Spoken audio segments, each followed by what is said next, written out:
Welcome to the Tech Egg. Don't get scrambled. Enjoy the video. You start by ensuring you have an administrator account and a backup of any new files.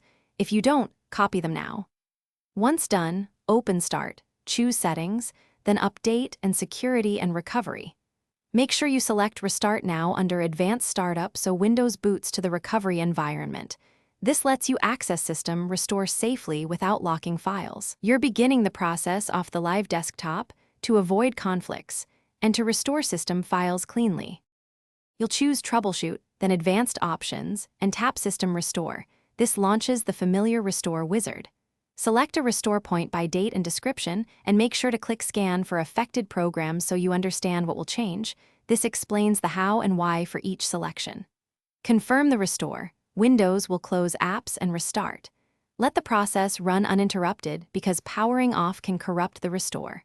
After reboot, Windows completes file and registry rollbacks automatically. Once Windows restarts, you should see a message indicating success. Sign in and verify system behavior and key apps. If something's off, open Device Manager and check drivers, then run System File Checker, sfc/scano, and dism/online/cleanupimage/restore health to repair corruption. If System Restore failed earlier, boot into safe mode and retry the restore or use a different restore point. Finally, create a fresh restore point now to preserve this. Thanks for watching. Consider subscribing if I helped unscramble your problems.